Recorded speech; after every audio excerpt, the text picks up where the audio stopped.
Bismillahirrahmanirrahim. Assalamualaikum warahmatullahi wabarakatuh.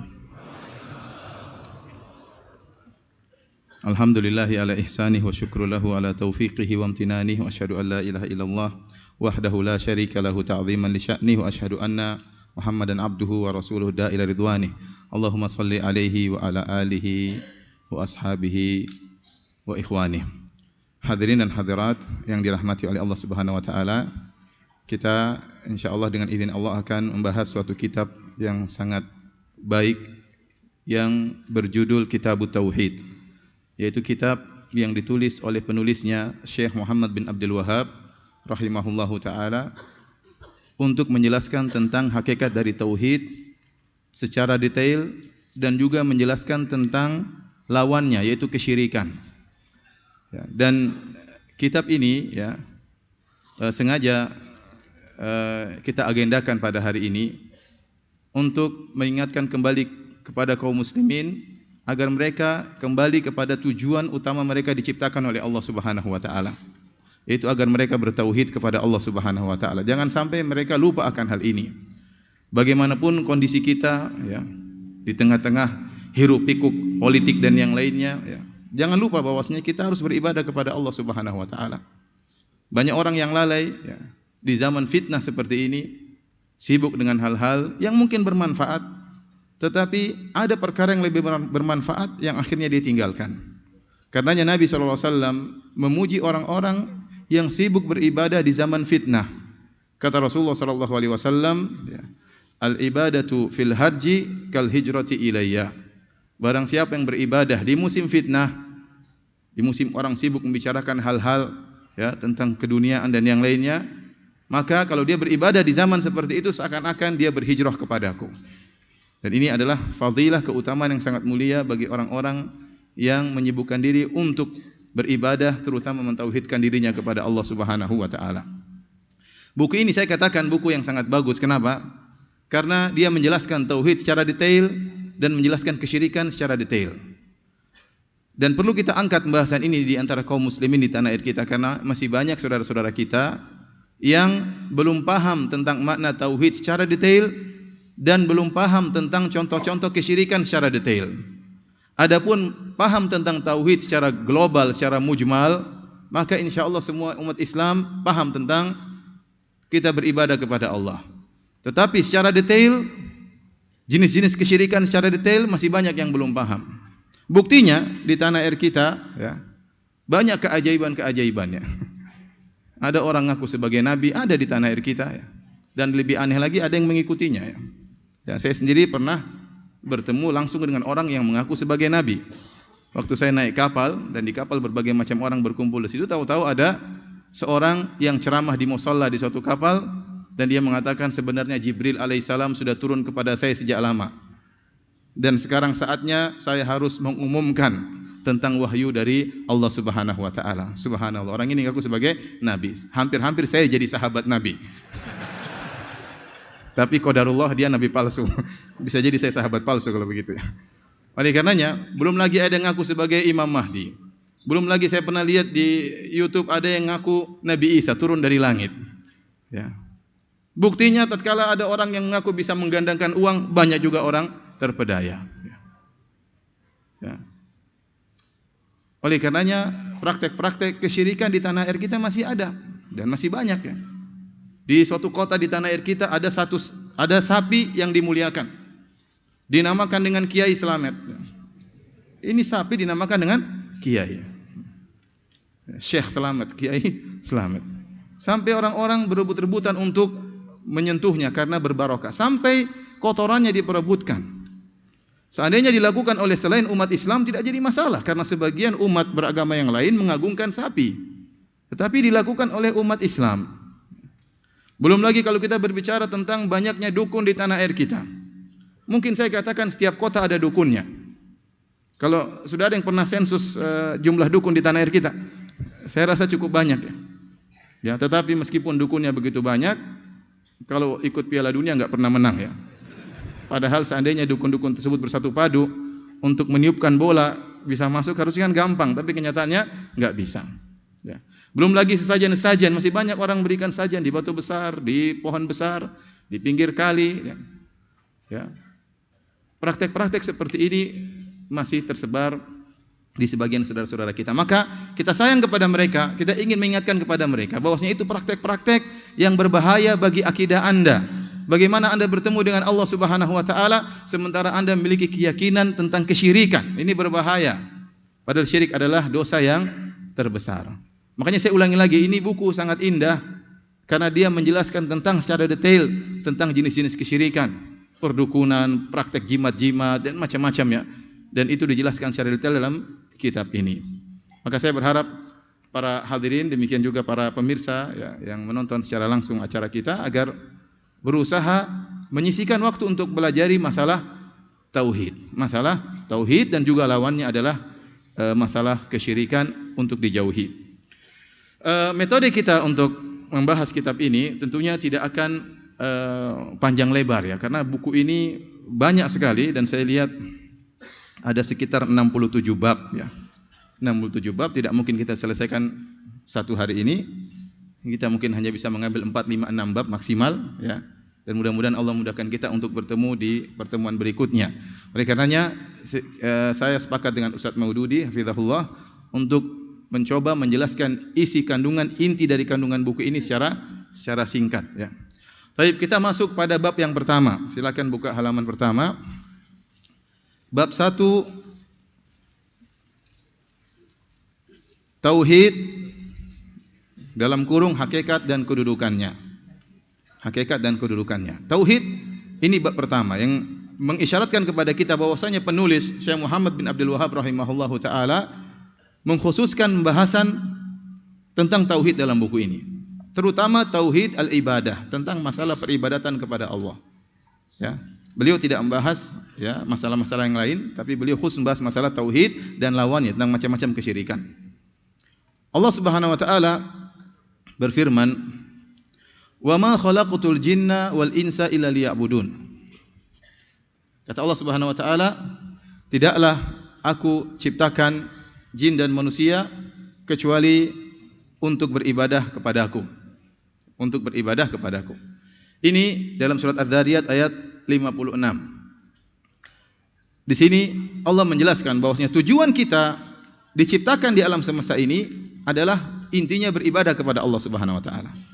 Yaitu memurnikan peribadatan hanya untuk Allah Subhanahu wa taala. Adapun hal-hal yang lain yang Allah ciptakan hanyalah sarana agar kita bisa mewujudkan hal ini. Kita tidak beribadah kecuali hanya kepada Allah. Ustaz, kenyataannya bukankah kita hidup 24 jam tidak semuanya untuk beribadah? Kita sholat tidak lama ya. Sholat paling 5 menit, kemudian 5 menit, kemudian 5 menit. Kalau kita gabung-gabungkan tidak sampai berjam-jam. Sementara Allah mengatakan, tidaklah aku ciptakan jin dan manusia kecuali untuk beribadah. Terus bagaimana kita bisa menerapkan ayat ini ya Ustaz? Katanya kita hidup untuk beribadah, tapi waktu kita kebanyakan bukan untuk beribadah. Para ulama telah menjelaskan bahwasanya asalnya seorang tatkala hidup di alam semesta ini adalah untuk beribadah kepada Allah Subhanahu wa taala. Dan seluruh sarana yang Allah mudahkan bagi dia harusnya dia gunakan untuk beribadah kepada Allah Subhanahu wa taala. Dan makna ibadah, makna yang lebih luas. Ibadah bukan cuma salat saja, bukan cuma puasa, bukan cuma bayar zakat, ya. Banyak bentuk-bentuk ibadah. Selama kita niatkan kepada Allah Subhanahu wa taala dalam rangka ketaatan kepada Allah, maka bernilai ibadah. Makanya Allah berfirman, "Wala tansa nasibaka minad dunya." Jangan kau lupakan bagianmu dari dunia. Tidak mungkin kita bisa beribadah secara totalitas kecuali dengan menjalankan sebagian perkara-perkara dunia. Contohnya bagaimana kita bisa sholat dengan baik, bagaimana kita bisa puasa dengan baik, bagaimana kita bisa haji dengan baik. Tentunya kita harus bekerja. Kalau ingin haji harus kumpulkan uang untuk kumpulkan biaya untuk bisa hajian. Kalau kita ingin bisa sholat dengan baik, ya, maka kita perlu istirahat. Ya. Kita ingin puasa dengan baik, maka kita perlu bersahur, kemudian berbuka juga. Jadi ada perkara-perkara dunia yang kita lakukan, kita niatkan untuk mewujudkan peribadatan kita kepada Allah Subhanahu wa taala. Maka ini mengingatkan kepada kita niat itu sangat penting. Apa kata Nabi sallallahu alaihi wasallam? Lasta tunfiqu nafaqatan tabtaghi biha wajha Allah illa ujirta 'alaiha hatta luqmata taj'aluha fi imra'atik. Tidaklah kau berinfak dengan infak apapun. Kau berharap wajah Allah, ikhlas kepada Allah, kecuali kau dapat pahala. Bahkan suapan yang kau suapkan ke mulut istrimu, kalau kau niatkan karena Allah dapat pahala. Ya. Maka ini yang kita lakukan dalam kehidupan kita. Anda sebagai seorang pekerja, ya, sebagai ayah, sebagai istri, apa yang kita lakukan niatkan karena Allah sehingga pahala terus mengalir karena kita sungguhnya sedang dalam beribadah. Namun sebaliknya, jika seorang ternyata lalai dengan akhirat, benar-benar dia melupakan akhirat, lupa salat, lupa yang lainnya, bahkan dia menganggap akhirat sebagai penghalang dia untuk meraih dunia. Dunia merupakan tujuan utamanya. Sampai dia mungkin menunda salat gara-gara dunia. Azan lagi. Ya, kok sudah azan ya? Dia merasa terganggu dengan adanya azan. Dia merasa terganggu dengan adanya puasa. Waduh, saya mau kerja ada puasa dan yang lainnya. Ya. Ada orang seperti itu. Maka terkadang sebagian orang akhirnya merelakan ibadahnya karena dunia. Jadilah dia sebagai hamba dunia. Yang kata Nabi SAW, ta'isa abdud dinar, ta'isa abdud dirham. Celaka penyembah dinar, celaka penyembah dirham, celaka penyembah dolar, penyembah rupiah. Siapa mereka ini? Mereka ini orang-orang, ya, yang mengorbankan akhiratnya demi dunia. Seharusnya terbalik, kita berkorban dunia untuk bisa mewujudkan akhirat. Oleh karenanya, ingat tujuan kita utama di atas muka bumi adalah untuk beribadah kepada Allah. Jangan kita lupakan tujuan kita ini. Di sini kata Allah Subhanahu wa taala, "Wa ma khalaqtul jinna wal insa." Ternyata bukan cuma kita yang disuruh beribadah. Jin juga disuruh beribadah, ya. Jin juga disuruh beribadah. Allah tidak menyebutkan hewan. Hanya jin dan manusia, pemuliaan bagi mereka. Ya, jin juga disuruh beribadah kepada Allah Subhanahu wa taala. Dan sama seperti manusia, kalau jin saleh masuk surga. Kalau jin tidak saleh masuk neraka. Wa ammal qasituna fakanu li jahannam hataba. Kata Allah, adapun golongan jin, ya, yang menyimpang maka mereka akan masuk neraka jahanam. Bahkan Allah mengatakan, wa allaw istaqamu ala tariqati la asqainahum ma'an ghadaqa. Kata Allah, seandainya para jin tersebut mereka istiqamah, jangankan manusia, jin kalau mereka istiqamah, Allah akan berikan rezeki yang banyak. Apalagi manusia. Jin saja, ya, kalau mereka rusak masuk neraka, kalau mereka baik akan diberi kebaikan di dunia, demikian juga di akhirat. Allah tidak menyebutkan hewan. Berarti barang siapa yang keluar daripada tujuan utama dia diciptakan oleh Allah, ternyata dia tidak beribadah kepada Allah, tenggelam dengan dunia, sibuk dengan dunia, lalai untuk beribadah kepada Allah, maka dia seperti hewan. Seperti hewan. Bahkan mungkin hewan lebih baik daripada dia. Kenapa? Karena hewan tidak dimintai pertanggungjawaban oleh Allah pada hari akhirat. Adapun manusia dimintai pertanggungjawaban oleh Allah pada hari akhirat. Oleh karena orang kafir, Allah sebutkan dalam surat An-Naba, mereka tatkala melihat hewan dikumpulkan oleh Allah Subhanahu wa taala, karena Allah mengatakan wa idzal wuhusyu husyirat, hewan-hewan akan dikumpulkan di padang mahsyar oleh Allah Subhanahu wa taala. Kemudian dikisos di antara hewan-hewan tersebut kambing yang bertanduk yang telah mencelakakan, kambing yang tidak bertanduk akan dikisos oleh Allah Subhanahu wa taala. Dan setelah itu, setelah dikisos, hewan-hewan tersebut dirubah oleh Allah menjadi tanah. Dan itu disaksikan oleh orang-orang kafir. Maka tatkala mereka melihat hewan dirubah menjadi tanah, mereka mengatakan, ya laitani kuntu turaba. Seandainya saya jadi pasir, bukan manusia. Maka saya katakan, manusia yang tidak beribadah kepada Allah Subhanahu wa taala, sibuk dengan dunia, lupa untuk bersujud kepada Allah Subhanahu wa taala, dia lebih hina daripada hewan. Ulaika kal an'am bahlum adall. Kata Allah Subhanahu wa taala, mereka seperti hewan-hewan ternak, bahkan lebih sesat. Maka lihat, kita manusia sebagaimana jin ditugaskan untuk beribadah. Barang siapa yang tidak beribadah kepada Allah, maka dia kedudukannya seperti hewan, bahkan lebih buruk daripada hewan. Kita lanjutkan ayat berikutnya. Wa laqad ba'atsna fi kulli ummatin rasulan an i'budullaha wajtanibut taghut. Sungguh kami telah mengutus pada setiap umat seorang rasul yang menyeru kepada kaumnya, sembahlah Allah saja dan jauhilah taghut. Jauhilah taghut. Semua rasul menyeru kepada hal ini, ya. Semua rasul menyeru kepada tauhid.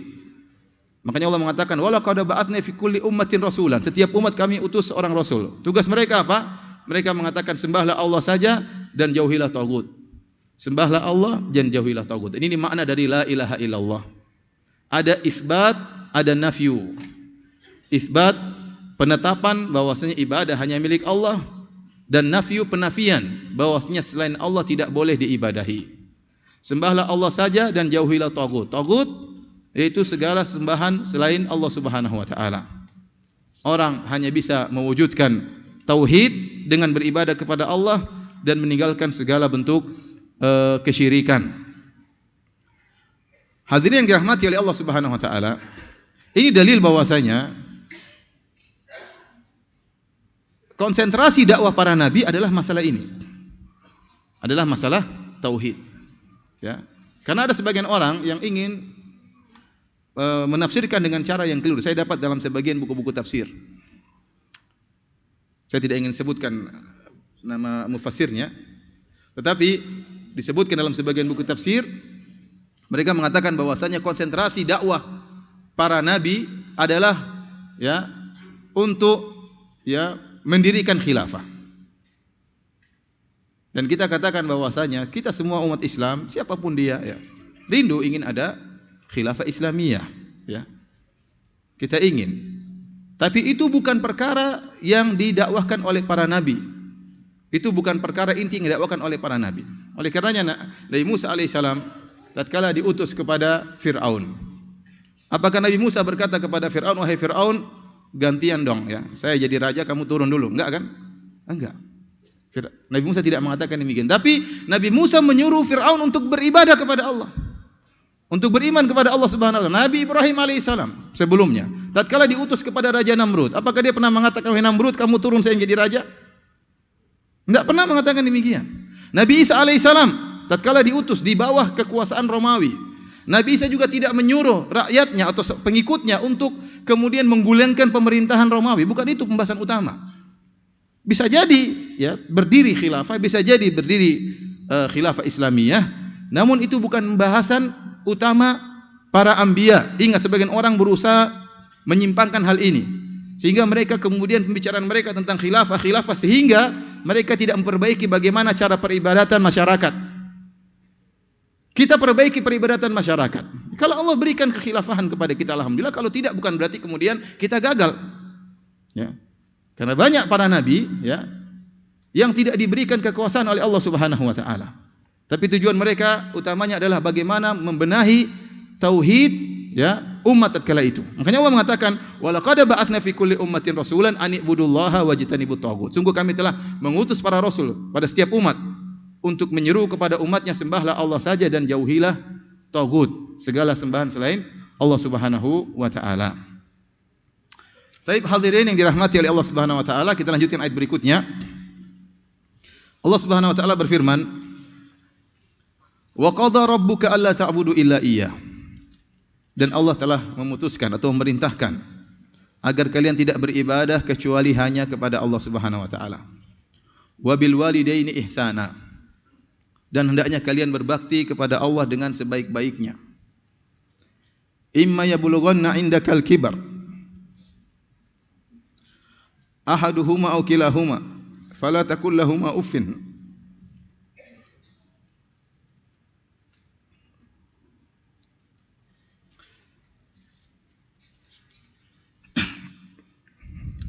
Jika keduanya telah mencapai masa jompo, masa tua, salah satunya atau keduanya di sisimu, maka jangan kau berkata kepada kedua orang tua, "Uff," jangan kau berkata "ah." Wala tanharhuma,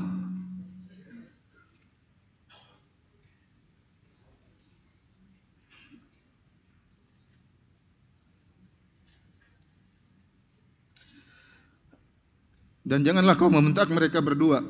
Qul lahumā qawlan karīmā, dan katakanlah kepada mereka berdua perkataan yang mulia.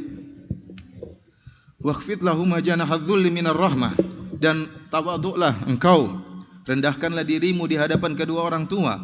Wa qul rabbirhamhumā kamā rabbayānī shaghīrā, dan katakanlah, ya Rabbku, rahmatilah mereka berdua sebagaimana mereka berdua telah merawatku tatkala masih kecil. Ayat ini para hadirin Allah Subhanahu wa taala menjelaskan juga tentang tauhid. Bahwasanya Allah Subhanahu wa taala memerintahkan agar kalian tidak beribadah kecuali hanya kepada Allah Subhanahu wa taala. Setelah itu Allah Subhanahu wa taala menggandengkan tentang hak kedua orang tua. Kata Allah, "Wa bil walidaini ihsana." Dan berbaktilah kalian kepada kedua orang tuamu. Perhatikan di sini, yang mengerti bahasa Arab saya ingin tanya ya. Wabil walidaini ihsanan. Ihsanan i'rabnya apa? Yang mengerti bahasa Arab, ihsanan i'rabnya apa? Hah? I'rabnya apa? Ada yang tahu? Dia adalah maf'ul mutlaq dari fi'il yang ditakdirkan. Yang kalau kita takdirkan wa ahsinu bil walidaini ihsanan. Yang mengerti bahasa Arab tentunya mengerti. Yang bisa baca kitab gundul ya alhamdulillah ya mengerti. Yang hanya bisa baca kitab gondrong yang mungkin tidak mengerti. Wabil walidaini ihsana. Artinya kalau kita terjemahkan, jadi maf'ul mutlaq di sini litakid untuk menjelaskan penekanan. Allah mengatakan wabil walidaini ihsana ai ahsinu bil walidaini ihsana. Makanya terjemahan di sini, perhatikan terjemahannya apa? Supaya kamu dan dia hendaknya kamu berbuat baik kepada ibu bapakmu. Perhatikan di sini dengan sebaik-baiknya, ada penekanan. Jadi Allah tidak hanya menyuruh berbuat baik kepada kedua orang tua, tapi Allah tekankan, berbuatlah kepada kedua orang tua dengan sebaik-baiknya. Karena dua orang tua merupakan pintu surga. Apalagi Allah gandengkan berbakti kepada kedua orang tua dengan masalah perintah bertauhid. Menggandengkan perintah berbakti kepada orang tua dengan tauhid ini luar biasa. Ibadah berbakti kepada kedua orang tua. Oleh karenanya riwayat dari Ibnu Munkadir rahimahullah taala dia mengatakan bitu agmizu rijla ummi wa bata akhi Umar yusalli wa ma sarrani an takuna lailati bi lailatihi. Kata dia, aku di malam hari memijit kaki ibuku sementara saudaraku salat malam. Dan aku tidak ingin pahala salat, pahala memijit kaki ibuku ditukarkan dengan pahala salat malam saudaraku. Dia mengerti bahwasanya menyenangkan orang tua, memijit kaki orang tua ini berpahala besar di sisi Allah Subhanahu wa taala. Terlebih lagi kata Allah Subhanahu wa taala, imma yablughanna indakal kibar. Tatkala mereka sudah mencapai masa tua dan di sisimu, Allah ingatkan. Indakal kibar, di sisimu, kita berusaha agar orang tua tinggal bersama kita. Kecuali orang tua tidak mau. Bukan kita tolak, kita serahkan, Kak, kamu yang urus ibu, atau kita serahkan, Dek, kamu urus bapak. Berusaha kita yang ngurus. Kita yang ngurus orang tua kita. Maka menakjubkan seorang ibu, mungkin dia punya anak 5 orang, punya anak 10 orang, dia bisa mengayomi seluruh anaknya. Sementara terkadang anak-anak 10 orang tidak bisa mengayomi satu orang ibunya. Mereka saling lempar-melempar. Padahal Allah isyaratkan, tatkala mereka sudah tua dan berada di sisimu, ini isyarat seorang berusaha ya agar ibunya bisa tinggal bersama dia, agar ayahnya bisa tinggal bersama dia. Pintu surga, dia bawa pintu surga ke rumahnya. Dia bawa pintu surga ke rumahnya. Seorang sahabat datang kepada Nabi minta izin untuk berjihad. Kata Rasulullah SAW, ahayyatun walidatuka, apakah ibu masih hidup? Kata dia, iya. Kemudian Rasulullah SAW tidak izinkan. Dia datang lagi, ya Rasulullah, saya minta izin jihad. Sampai Rasulullah SAW mengatakan, ilzlam rijlaha fathammal jannah.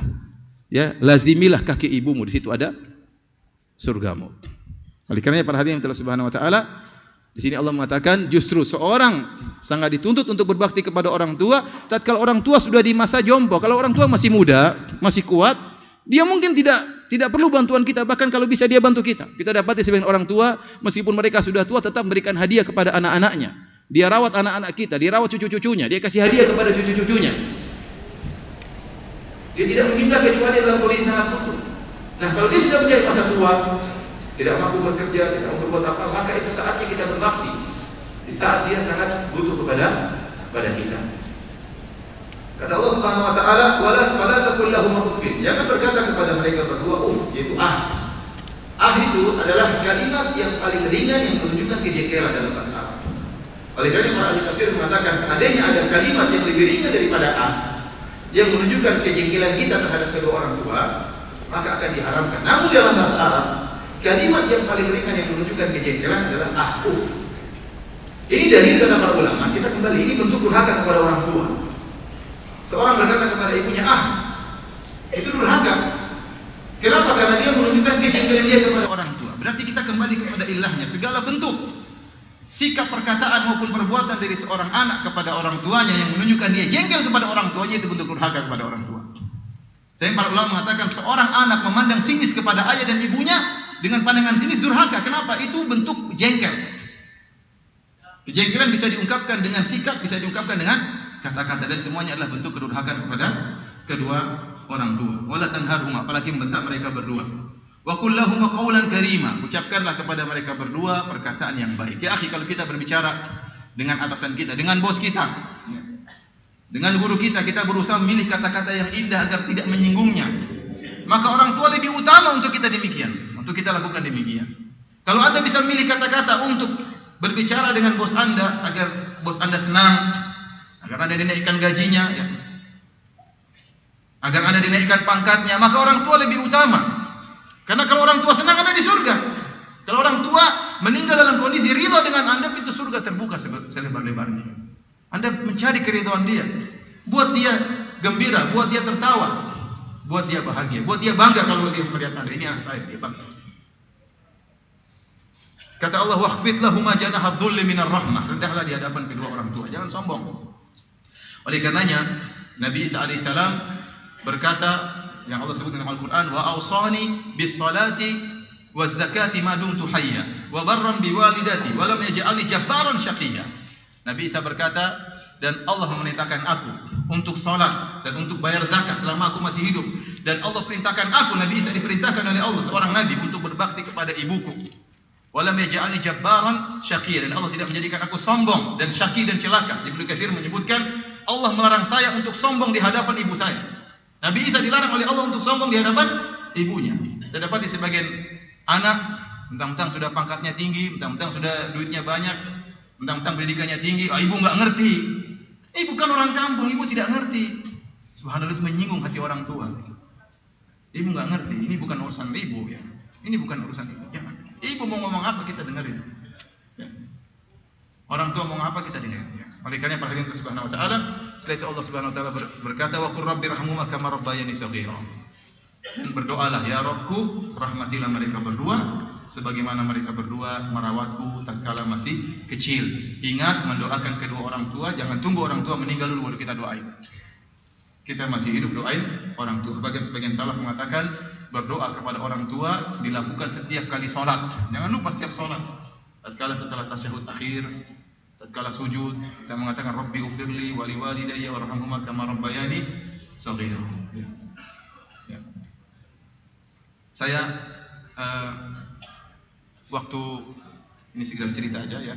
Waktu kemarin sidang S3, kebetulan yang sidang saya adalah Dr. Mahmud Qadah. Beliau profesor ya, sudah berkebangsaan Saudi tapi asalnya dari Malaysia, dari Kedah. Dan beliau waktu itu menguji saya, para hadirin melihat beliau menangis ya, dia ingat kepada ibunya. Setelah itu dia panggil saya setelah sidang, saya datang ke kantornya dengan penuh kesibukannya. Maka dia bilang kepada saya, kata itu tidak bisa hilang dari saya. Dia bilang, Firanda, kamu itu bukan paling pintar, masih banyak lebih pintar daripada kamu. Namun mereka tidak dapat gelar doktor. Dan bukan karena kecerdasanmu, tapi karena doa orang tuamu. Karena doa orang tuamu. Dia mengatakan orang tua saya meninggal. Dia menangis. Dia bilang satu hal yang sangat menyesalkan saya kurang minta doa dari ibu saya. Saya kurang minta doa. Padahal tidak ada orang yang mendoakan kita dengan sangat tulus seperti doa orang tua kepada kita. Dan doa orang tua sangat dikabulkan. Itu yang saya sesalkan. Maka waktu sampai di Indonesia dia sempat kirim lagi WA. Dia bilang jangan lupa minta doa sebanyak-banyaknya kepada orang tua mumpung mereka masih hidup. Nah kita doain orang tua. Orang tua mungkin tidak kita minta, mereka doain kita. Maka kita juga hendaknya mendoakan kedua orang tua kita. Kama rabbayani shaghira, dan kita ingat bagaimana orang tua dahulu merawat kita. Kalau Anda ingin tahu bagaimana pengorbanan ibu Anda atau bapak Anda, sekarang Anda sudah menikah, punya anak. Anda tahu bagaimana repotnya istri Anda waktu sedang mengandung anak Anda. Ya, istri Anda apalagi kalau lagi ngidam, aneh-aneh dia minta ya. Sebagian wanita ngidamnya aneh-aneh. Sampai ada yang ingin, mohon maaf, cium bau tai ayam, ada yang seperti itu. Orang suaminya suruh cari tai ayam untuk. Sampai ada yang tidak kuat dengan bau keringat suaminya. Ini terjadi. Tidak mau suaminya dekat-dekat. Bagaimana susahnya dia? Bahkan saya pernah dengar cerita yang paling aneh. Katanya ada seorang wanita yang ngidam ya, ingin lihat suaminya naik di atas lemari ya. Itu benar atau tidak saya nggak tahu ya. Dia bahagia kalau suaminya naik di atas apa? Kemari. Kemudian lihat susahnya istri kita terutama 3 bulan yang pertama ya. Tidak sembarang bisa makan. Terkadang dia harus makan yang tidak enak demi kesehatan janin anak kita dalam perutnya. Kemudian bertambah-tambah kepayahannya, kesulitannya. Ya. Kemudian tatkala melahirkan pun dalam kondisi bertarung dengan kematian. Setelah lahir pun merepotkan, dirawat. Apalagi kalau anak kita sedang sakit. Coba kita bayangkan anak kita sedang sakit. Siapa yang menangis? Yang paling banyak menangis istri kita. Kita juga menangis, tapi istri kita lebih banyak tidak bisa tidur. Itu dulu ibu kita seperti itu. Ibu kita dulu seperti itu. Saya pernah dengar ceramah di Idaatul Quran di Arab Saudi. Ada seorang lelaki, dia ingin tahu bagaimana repotnya ibunya merawat dia waktu masih kecil. Maka dia bilang sama istrinya, "Oh istriku, hari ini kau tidak usah ngurus anakku, saya yang ngurus semuanya." Mulai dari gendongnya, dotnya, ganti popoknya, gendongnya. Setelah itu dia menyesal. Besok dia serahkan kepada istrinya. Itulah kira-kira beratnya ibu kita, ya, mengurus kita. Oleh karena kita selalu ingat, wa qur rabbirhamhuma kama rabbayani shaghira. Ya Rabbku, rahmatilah mereka berdua, ayah dan ibu, sebagaimana mereka berdua telah merawatku tatkala masih kecil. Kemudian kita lanjutkan firman Allah Subhanahu wa taala, wa'budullaha wa la tusyriku bihi syai'an. Beribadah kepada Allah dan janganlah kalian berbuat syirik sama sekali kepada Allah Subhanahu wa taala. Di sini larangan untuk berbuat syirik sama sekali, wala tusyriku bihi syai'an. Dan ada kaidah dalam usul fikih, kalimat nakirah syai'an tanwin kalau datang dalam konteks larangan atau penafian maka memberikan faedah keumuman. Makanya terjemahannya perhatikan, sembahlah Allah dan janganlah kamu mempersekutukannya dengan sesuatu apapun. Maka tidak boleh kita berbuat syirik kepada Allah, tidak boleh kita mensekutukan, artinya menyamakan. Kenapa dikatakan musyrik? Musyrik itu adalah seorang yang menyembah Allah dan juga menyembah selain Allah. Itu orang musyrik. Sebagaimana orang musyrik jahiliyah dahulu, mereka mengenal Allah, mereka tawaf, mereka haji, mereka tahu yang bangun Ka'bah adalah Nabi Ibrahim, mereka mengagungkan Ka'bah, tapi mereka selain itu juga beribadah kepada selain Allah. Itulah musyrik. Jadi kalimat syirik dalam bahasa Indonesia artinya mensekutukan, menduakan. Dan ini ada isyarat bahwasanya orang musyrik itu bukan orang yang tidak mengenal Allah. Orang musyrik adalah orang yang mengenal Allah dan dia menyembah Allah, tapi dia juga menyembah selain Allah Subhanahu wa taala. Makanya dikatakan Yahudi dan Nasrani orang-orang musyrikin, padahal mereka juga menyembah Allah. Mereka juga tahu Allah, mereka juga menyembah Allah. Hanya saja mereka juga menyembah kepada selain Allah Subhanahu wa taala. Makanya dikatakan musyrik. Oleh karenanya Allah tidak terima disyarikatkan. Apakah Allah diibadahi kemudian diibadahi bersama Allah, diibadahi juga nabi atau wali atau malaikat atau penghuni kubur atau jin, semuanya musyrik. Orang yang menyembah makhluk itu musyrik. Tapi Ustaz, saya juga sembah Allah. Ya, kau sembah Allah dan kau sembah makhluk, itulah namanya musyrik. Ada orang berdoa kepada Allah Subhanahu wa taala, tapi juga berdoa minta kepada nabi. Minta kepada Nabi Isa misalnya, musyrik ini dalam Islam. Nabi Isa tidak berhak untuk diibadahi. Sehebat apapun dia manusia, makhluk tidak boleh diibadahi. Ada orang minta kepada malaikat hujan misalnya, dia mengatakan, wahai malaikat hujan, turunkanlah hujan. Kita bilang musyrik, minta hujan sama Allah, bukan pada malaikat. Padahal malaikat tersebut hebat, diperintahkan oleh Allah mengatur hujan, tapi tempat meminta bukan kepada malaikat tersebut, minta kepada Allah Subhanahu wa taala. Siapapun makhluk tidak boleh diibadahi. Apalagi minta kepada wali, apalagi minta kepada penghuni kubur yang tidak bisa berbuat apa-apa. Minta kepada jin, maka ini semua kesyirikan. La tusyriku bihi syai'a, tidak boleh mensekutukan, menduakan Allah dengan sesuatu apapun. Apakah jin, apakah wali, apakah penghuni kubur, apakah nabi, tidak boleh. Tidak boleh. Makanya saya sedih terkadang di Masjid Nabawi, saya lihat sendiri orang Indonesia datang ke kuburan Nabi SAW, kemudian minta-minta di sana. Yang saya pernah lihat langsung juga, mereka dilarang tatkala minta-minta di sana, mereka keluar di bagian kiblat masjid. Kemudian mereka sujud bukan menghadap kiblat, menghadap kuburan Nabi SAW. Ini saya lihat dengan mata kepala saya sendiri. Saya sedih melihat mereka. Khawatir mereka terjerumus dalam hal yang tidak diinginkan oleh Allah Subhanahu wa taala. Ya. Apalagi asal kesyirikan terjadi karena pengkultusan terhadap orang-orang soleh yang berlebih-lebihan. Sebagaimana orang Nasrani yang mengkultuskan Nabi Isa berlebih-lebihan, akhirnya diangkat derajatnya lebih daripada derajat manusia. Dan kita lanjutkan firman Allah Subhanahu wa taala selanjutnya, wa qul ta'alu atlu ma harrama rabbukum 'alaikum alla tusyriku bihi syai'an. Katakanlah dalam surat Al-An'am ayat 151 sampai 153. Kata Allah, katakanlah wahai Muhammad, bacakanlah. Allah perintahkan Nabi Muhammad untuk menjelaskan tentang hal-hal yang haram. Katakanlah wahai Muhammad, ta'ala, kemarilah. Kubacakan apa yang diharamkan atasmu oleh Tuhanmu. Apa saja? Yang pertama, Allah tusyriku bihi syai'a. Janganlah kamu mempersekutukannya dengan suatu apapun dengan dia. Tidak boleh syirik. Kemudian wabil walidaini ihsana. Berbaktilah kepada kedua orang tua. Larangan berikutnya, wala taqtulu auladakum min imlaqin. Dan janganlah kamu membunuh anak-anakmu karena takut miskin. Nahnu narzuqukum wa iyyahum. Karena kami berizki kepada kalian kepada mereka. Wala taqrabul fawahisha ma dhahara minha wa batan. Disebutkan tentang larangan-larangan. Jangan kalian mendekati perbuatan keji yang nampak maupun yang tersembunyi. Wala taqtulun nafsal lati harrama Allah illa bil haqq. Jangan kau bunuh jiwa, tidak boleh bunuh orang tanpa hak. Dzalikum wasaqum bihi la'allakum ta'qilun. Demikianlah wasiat Allah kepada kalian agar kalian berfikir. Wala taqrabu malal yatimi illa billati hiya ahsan. Jangan kalian olah harta anak miskin kecuali dengan cara yang baik. Ini maksud saya, larang-larang disebutkan. Tidak boleh ini, tidak boleh bunuh anak, tidak boleh bunuh orang, tidak boleh berbuat zina. Tapi yang pertama larangan disebutkan jangan syirik. Yang pertama dilarang apa? Jangan syirik.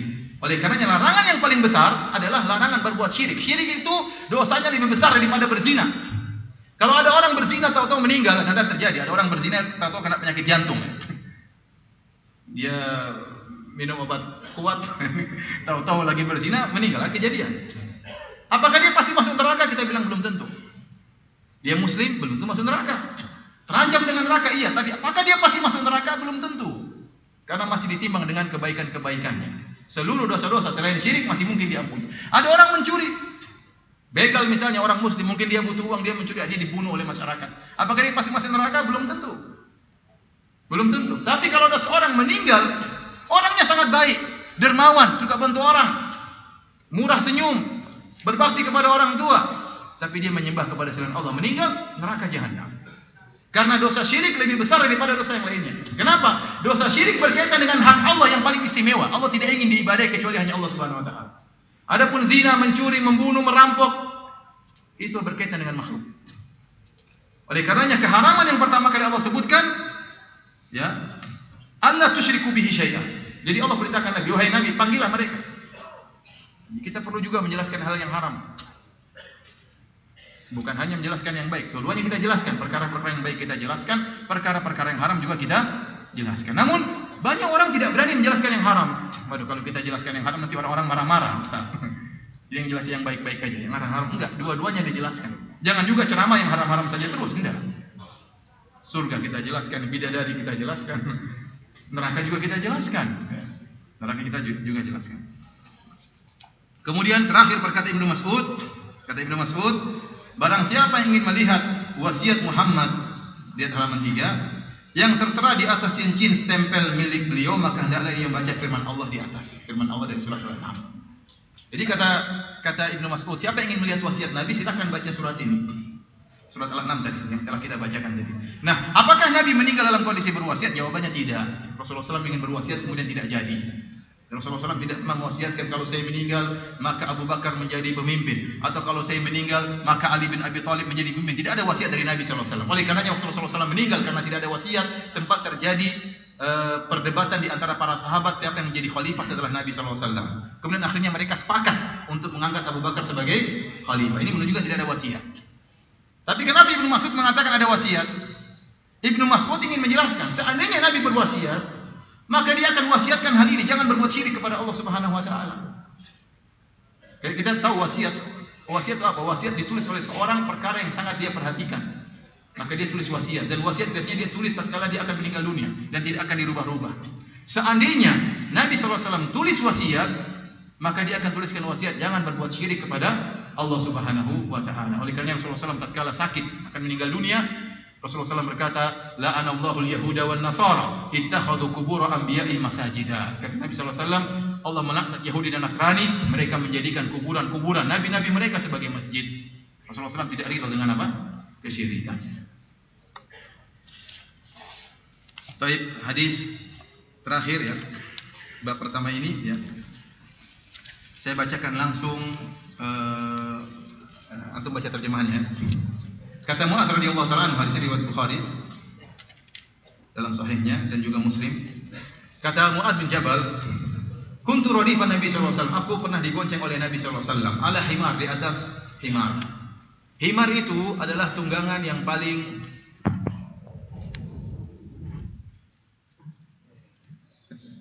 himar adalah tunggangan yang paling rendah ya. Himar adalah tunggangan yang paling rendah. Kalau yang keren ya naik onta atau naik kuda. Akan tapi Nabi SAW dengan penuh tawadhu'nya ya naik himar. Naik himar. Kemudian juga Rasulullah SAW ya dengan penuh tawadhu'nya menggonceng Mu'adz bin Jabal radhiyallahu anhu. Ini menunjukkan tawadhu' Nabi SAW mau menggonceng orang. Bahkan Ibnu Mandah sebagaimana disebutkan oleh Hafidz Ibnu Hajar, beliau membuat juzuk, suatu buku tentang nama-nama sahabat yang pernah digonceng oleh Nabi sallallahu alaihi wasallam. Dan jumlahnya sekitar 30 orang yang pernah digonceng oleh Nabi sallallahu alaihi wasallam. Ya, kita bangga, misalnya Pak Wali Kota kemudian panggil saya, "Ustaz Firanda, sini saya naik mobil sama saya." Saya bahagia, wah, insyaallah Pak Wali Kota tawadhu mau bawa saya naik atas mobil. Apalagi Pak Wali Kota yang nyetir ya. Ya Masya Allah ini tahu. Ya, luar biasa. Saya enggak minta Pak, enggak, cuma kasih tahu aja. Enggak, artinya Rasulullah SAW adalah manusia terbaik yang pernah berjalan di atas muka bumi. Rasul yang terbaik, namun beliau sangat tawadhu, mau naik di atas himar dan juga membonceng sahabat-sahabatnya. Bahkan sahabat-sahabat junior beliau gonceng ya. Seperti Usama bin Zaid, Hasan dan Husain, Fadl bin Abbas dan para sahabat-sahabat yang lainnya, menunjukkan tawadhu beliau alaihi salatu wassalam. Kemudian Rasulullah SAW berkata kepada Mu'adz, "Ya Mu'adz, atadri ma haqqullah 'alal ibad wa ma haqqul ibad 'ala Allah?" Wahai Mu'adz, tahukah engkau apa hak Allah terhadap hamba-hambanya dan apa hak hamba terhadap Allah? Maka Mu'adz berkata, "Allah wa rasuluhu a'lam." Allah dan Rasulnya yang lebih mengetahui. Dia tidak tahu jawabannya. Maka Nabi menjelaskan, "Haqqullahi 'alal ibad an ya'buduhu wa la yusyriku bihi syai'an." Hak Allah terhadap para hamba yaitu hanya beribadah kepada Allah dan tidak berbuat syirik sama sekali. Wa haqqul ibad 'ala Allah an la yu'adziba man la yusyriku bihi syai'an. Perhatikan sini, dan hak hamba terhadap Allah, Allah tidak akan mengazab orang yang tidak berbuat syirik sama sekali. Mu'adz berkata, "Ya Rasulullah, afala ubasyirun nas?" Apakah aku kabarkan kepada manusia tentang kabar gembira ini? Qala la tubasyirhum fayattakilu. Kata Rasulullah SAW, jangan kau beri kabar gembira kepada mereka karena mereka akan bersandar. Akhirnya mereka nanti tidak beramal saleh, sebagaimana penjelasan para ulama. Di sini Rasulullah SAW menjelaskan tentang hak Allah terhadap hamba. Hak Allah terhadap hamba yaitu hamba tidak boleh beribadah kecuali hanya kepada Allah. Saya katakan tadi ini hak istimewa Allah Subhanahu wa taala. Barang siapa yang berani-berani beribadah kepada selain Allah, kepada makhluk siapapun juga, neraka ancamannya. Namun sebaliknya, ada hak hamba kepada Allah. Seandainya ada orang tidak berbuat syirik meninggal dunia, Allah tidak akan adab dia. Allah tidak akan adab dia. Makanya Mu'adz bin Jabal tatkala mendengar berita ini dia sangat gembira. Maka dia mengatakan, "Wahai Rasulullah, bolehkah aku sebarkan kepada orang-orang?" Kata Nabi, "Jangan, nanti mereka salah paham. Sehingga mereka menyangka saya tidak pernah berbuat syirik. Kalau begitu saya pasti masuk surga." Khawatir salah paham demikian. Yang penting saya tidak pernah berbuat syirik. Tapi ada ustaz pernah cerita, ada muridnya ngaji, sudah lama kemudian enggak pernah ikut pengajian. Tahu-tahu datang lagi dalam kondisi seperti preman. Ya. Yang penting dia tidak berbuat apa? Syirik. Tidak berbuat syirik bukan berarti ya kemudian pasti bebas dari neraka jahanam. Jangan sampai kita salah paham lah. Hanya membaca sebagian hadis sehingga kita menyatakan barang siapa yang tidak pernah berbuat syirik ya maka akan pasti selamat dari neraka jahanam. Karena sebagian orang mereka merasa terbebaskan dari kesyirikan, ternyata dia terjerumus dalam kesyirikan. Kenapa? Karena tidak tahu hakikat dari kesyirikan. Baik, hadirin yang dirahmati Allah Subhanahu wa taala, kita lanjutkan langsung bab kedua.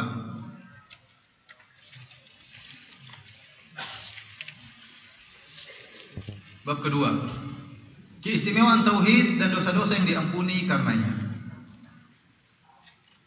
Keistimewaan tauhid sangatlah banyak. Masuk surga, dapat syafaat dari Nabi sallallahu alaihi wasallam, ditingkatkan derajatnya di surga ya. Kemudian di antara keistimewaan tauhid adalah mengampuni dosa-dosa. Orang yang bertauhid dosanya bisa diampuni. Namun Syekh Muhammad bin Abdul Wahhab rahimahullahu taala beliau mengkhususkan penyebutan keistimewaan tauhid dan tauhid bisa menghapuskan dosa-dosa. Padahal keistimewaan tauhid banyak. Tapi beliau hanya menyebutkan satu poin, bahwasanya tauhid bisa menghapuskan dosa-dosa. Karena ini poin yang sangat penting. Oleh karenanya dalam Al-Quran banyak Allah janjikan orang berbuat soleh bil maghfirah. Innal ladzina yakhshawna rabbahum bil ghaibi lahum maghfirah. Sungguhnya orang-orang yang takut kepada Allah tatkala bersendirian, tidak ada yang lihat, bagi mereka ampunan. Seperti orang yang berpuasa, man shoma ramadhana imanan wa ihtisaban. Man shoma ramadhana imanan wa ihtisaban, ghufira lahu ma taqaddama min dhanbi. Barang siapa yang berpuasa dengan keimanan ketakwaan, diampuni dosa-dosanya yang telah lalu. Man qama lailatal qadri imanan wa ihtisaban, ghufira lahu ma taqaddama min dhanbi. Barang siapa yang beribadah tatkala malam Lailatul Qadar dengan penuh keimanan dan berharap akan diampuni dosa-dosa yang telah lalu. Dan banyak ya, seperti haji, man hajja wa lam yarfuth wa lam yafsuq raja'a min dunubi ka yaumin waladathu ummuh. Barang siapa yang berhaji, hajinya mabrur, tidak melakukan kemungkaran, tidak melakukan kemaksiatan, akan bersih dari dosa-dosanya seperti dilahirkan dari perut ibunya. Jadi ampunan, jadi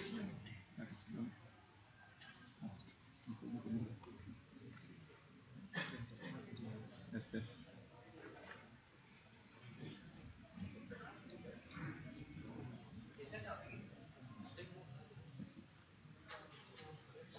Turun. Tes.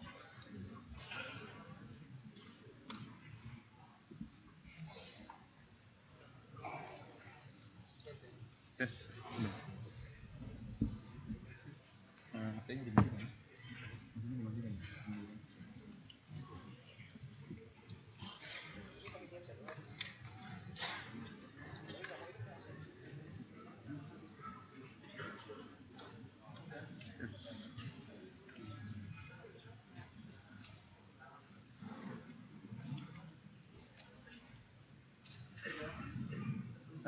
Kita lanjutkan ya.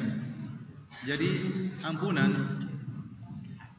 atas dosa-dosa adalah sesuatu yang sangat istimewa bagi kita.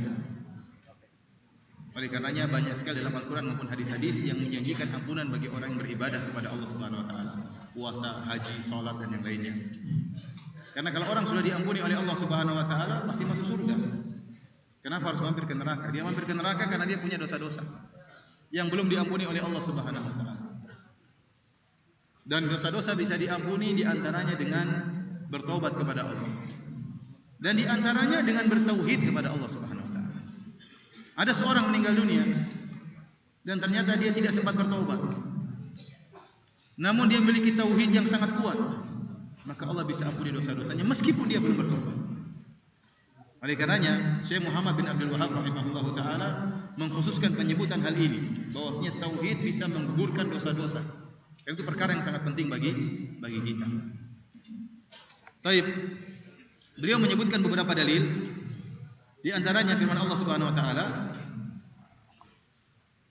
"Walladzina amanu wa lam yalbisu imanahum bidzulmin ulaika lahumul amnu wa hum muhtadun." Dalam surat Al-An'am ayat 82. Yaitu orang-orang yang beriman dan tidak mencampurkan keimanannya dengan kezaliman. Kezaliman ini maksudnya kesyirikan.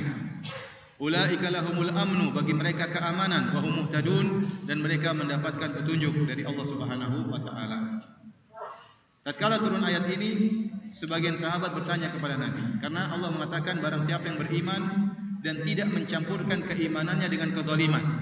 Maka para sahabat menyangka kezaliman di sini berdasarkan kaidah bahasa Arab mencakup segala bentuk kezaliman. Berbuat zalim kepada diri sendiri dengan bermaksiat, berbuat zalim kepada orang lain, dan juga berbuat kesyirikan kepada Allah Subhanahu wa taala.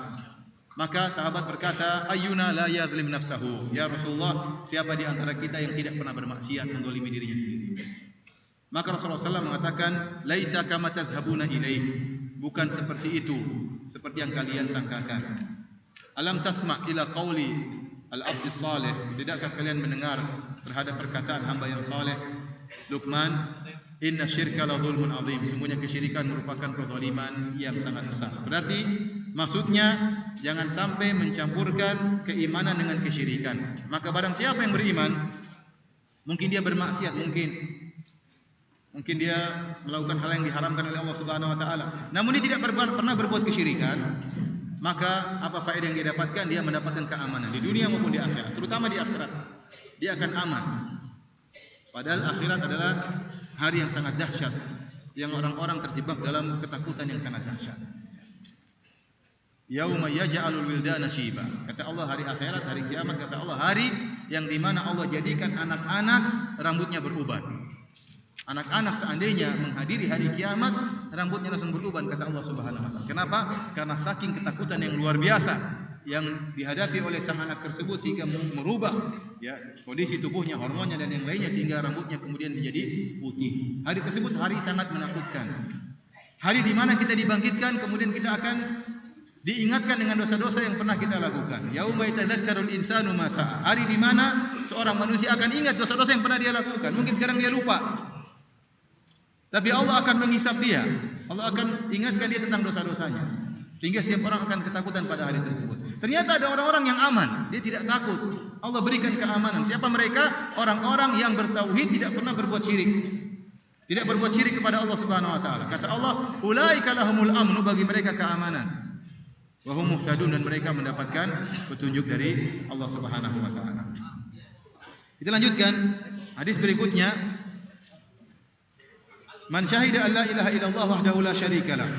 Kata Nabi sallallahu alaihi wasallam dalam hadis Ubadah bin Samit, barang siapa yang bersaksi bahwasanya tidak ada sembahan yang berhak disembah kecuali Allah semata, wa anna Muhammadan abduhu wa rasuluh, dan bahwasanya Muhammad adalah hambanya dan rasulnya, wa anna Isa abdullahi wa rasuluh, dan bahwasanya Nabi Isa adalah hamba Allah dan rasulnya, wa kalimatu alqaha ila Maryam, dan Nabi Isa adalah kalimat yang Allah lemparkan kepada Maryam. Allah mengatakan kun, kalimat kun maksudnya jadi maka jadilah, maka muncullah janin Isa dalam rahim Maryam.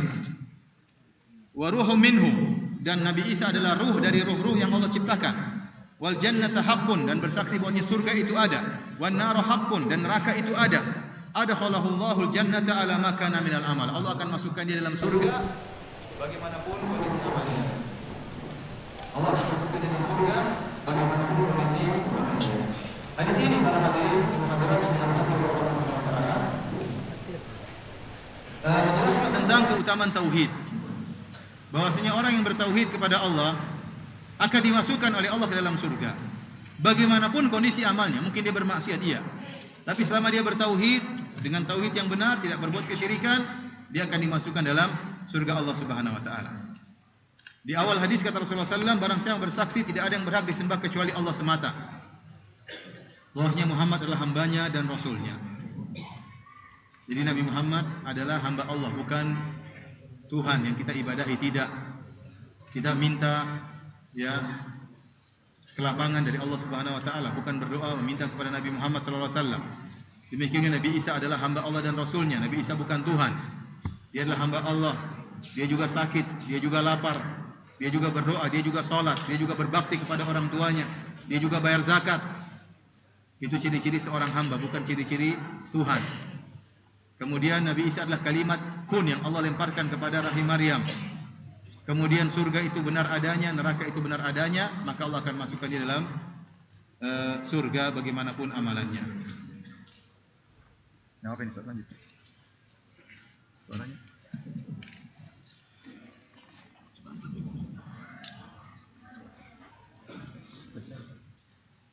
Kita lanjutkan para hadirin yang dirahmati Allah Subhanahu wa taala. Hadis berikutnya Rasulullah SAW bersabda, fa inna Allah harrama 'alan nari man qala la ilaha illallah yabtaghi bidzalika wajha Allah. Sungguhnya Allah mengharamkan neraka jahanam bagi orang yang mengucapkan la ilaha illallah dan dia mengharap wajah Allah Subhanahu wa taala. Ini dalil tentang la ilaha illallah sangat bermanfaat bagi orang yang mengucapkannya ikhlas karena Allah. Barang siapa mengucapnya ikhlas karena Allah, maka Allah akan haramkan surga baginya. Ini menunjukkan tidak semua orang mengucapkan la ilaha illallah ya, maka kemudian bermanfaat. Ada suaranya? Tes.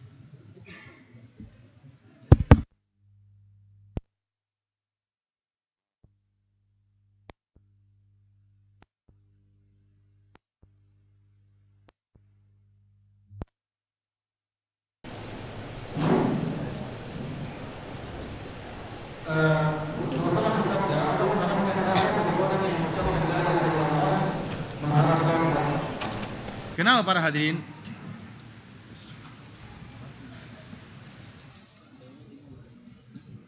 Ada suaranya? Ada sedikit ada ya. Sabar ya. Nanti kita laporkan ke Pak Wali Kota insyaallah. Sama Pak Kapolres juga insyaallah. Kita lanjutkan ya. Jadi la ilaha illallah supaya bermanfaat, seorang harus mengucapkannya dengan memahaminya dan ikhlas kepada Allah. Orang yang mengucapkan la ilaha illallah tapi ternyata dia berbuat kesyirikan, menunjukkan dia tidak paham tentang la ilaha illallah. Dia tidak paham mengucapkan la ilaha illallah. Ya. Ada seandainya ada seorang mengucapkan la ilaha illallah, kemudian ternyata dia meminta kepada jin, berdoa kepada jin. Dia menyembelih kepada selain Allah, menyembelih kepada jin. Oke, ini orang tidak mengerti la ilaha illallah. La ilaha illallah itu tidak bisa demikian. Diucapkan harus ikhlas, bertauhid kepada Allah Subhanahu wa taala. Jadi jangan sampai disangka hanya sekedar mengucapkan la ilaha illallah bermanfaat, tidak, harus paham maknanya. Kalau ada orang gila zikir la ilaha illallah, la ilaha tapi dia gila, bermanfaat atau tidak? Tidak bermanfaat. Ada orang munafik mengucapkan la ilaha illallah bermanfaat, tidak bermanfaat. Kenapa? Dia tidak ikhlas kepada Allah Subhanahu wa taala. Jadi yang mengucapkan la ilaha illallah kalimat yang sangat agung, tapi orang yang mengucapkan harus paham maknanya. Hadis yang terakhir, masih dua hadis lagi. Hadis berikutnya, Nabi Musa berkata kepada Allah, ya Rabbi, alimni syai'an adkuruka wa adu'uka bihi. Ya Rabbku, ajarkanlah kepadaku suatu zikir yang aku bisa mengingat Engkau dan bisa berdoa pada Engkau dengannya. Maka Allah berkata, "Qul ya Musa la ilaha illallah." Wahai Musa, ucapkanlah la ilaha illallah. Nabi Musa berkata, "Ya Rabbku, kullu ibadika yaquluna hadza." Wahai Rabbku, semua hamba-Mu mengucapkan la ilaha illallah. Seakan-akan Nabi Musa ingin meminta zikir yang khusus yang orang lain tidak tahu, khusus buat dia. Ternyata Allah menjelaskan tidak ada zikir yang khusus yang lebih afdal daripada la ilaha illallah. La ilaha illallah adalah kalimat zikir yang paling afdal. Maka Allah menjelaskan tentang bagaimana hebatnya la ilaha illallah. Kata Allah Subhanahu wa taala, "Ya Musa, law anna samawati as-sab' wa amirahunna ghairi." Ya Musa, seandainya langit yang 7 dan seluruh penghuninya selain aku, wal ardina sab' fi kiffatin, dan juga seluruh bumi yang 7 diletakkan di daun timbangan, wala ilaha illallah fi kiffatin, dan la ilaha illallah di timbangan satunya, malat bihinna la ilaha illallah, maka masih lebih berat la ilaha illallah. Ini menunjukkan la ilaha illallah adalah kalimat yang sangat agung. Oleh karena dalam hadis yang masyhur dengan hadis al-bitaqah, ya, Rasulullah SAW menjelaskan hadis tentang seorang yang memiliki kartu la ilaha illallah. Ya, kata Rasulullah SAW, "Yusahu bi rajulin min ummati." Dipanggillah seorang dari umat Rasulullah SAW pada hari kiamat kelak. Allah panggil dan dihadapkan di hadapan khalayak. Wa yunsharu lahu, maka dibukakan bagi dia tis'una wa tis'atun wa tis'una sijillan, 99 catatan dosa. Kullu sijillin madul basar, setiap catatan dosanya sejauh mata memandang. Jadi buku catatan amal dia dibuka sangat lebar, sejauh mata memandang isinya maksiat. Maka Allah bertanya kepada hamba ini, "Hal dhalamaka katabatil hafidun?" Apakah malaikatku telah mendolimi engkau? Apakah ada malaikat salah catat? Mungkin salah catat. Coba cek dulu kata Allah. Mungkin salah catat, kata dia tidak ada.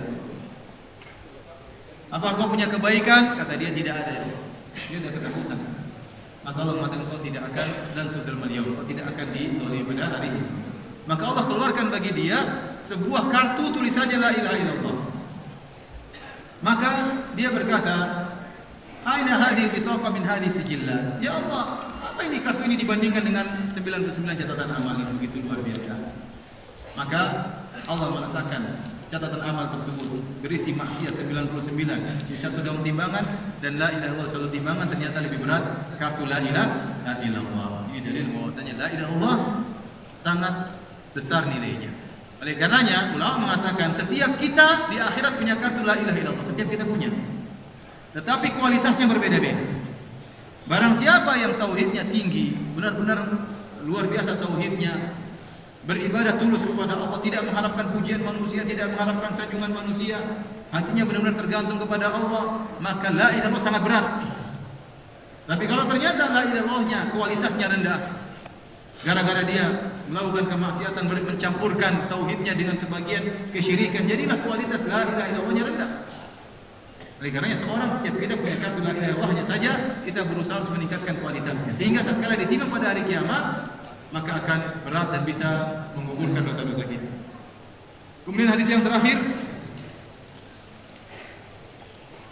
Rasulullah SAW menyampaikan hadis qudsi. Allah berfirman, "Ya bani Adam, lau ataitani bi qurabil ardi khataya." Wahai anak Adam, kalau kau datang menemuiku dengan membawa dosa sepenuh bumi ini. Kau bayangkan, aku punya dosa bukan sebesar Masjid Abu Darda ini kan. Dosanya bukan sebesar Pekanbaru, bukan. Dosanya bukan sebesar Indonesia, tapi dosanya seluas bumi ini. Seperti beratnya bumi ini. Dosanya berarti banyak sekali. Kemudian kata Allah Subhanahu wa taala, "Tsumma laqitani." Kemudian kau bertemu denganku, la tusyriku bi syai'a, namun kau tidak pernah berbuat syirik sama sekali. La ataituka bi qurabiha maghfirah, maka aku akan mendatangi engkau dengan ampunan sebesar bumi ini pula.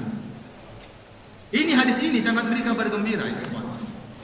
Dosa kita kalau punya dosa sebesar bumi ini, namun kita tidak berbuat syirik sama sekali.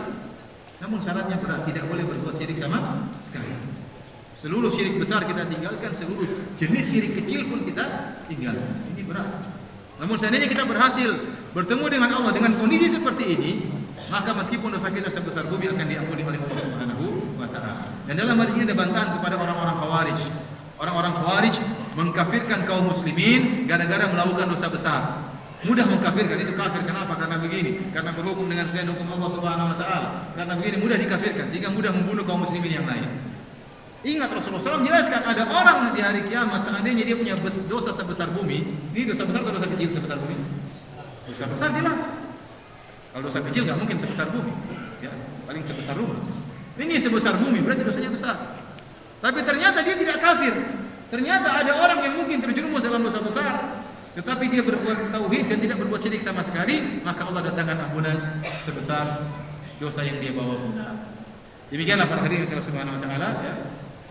Ini penjelasan singkat tentang dua bab yang pertama. Insyaallah nanti bab ketiga dan keempat dilanjutkan pada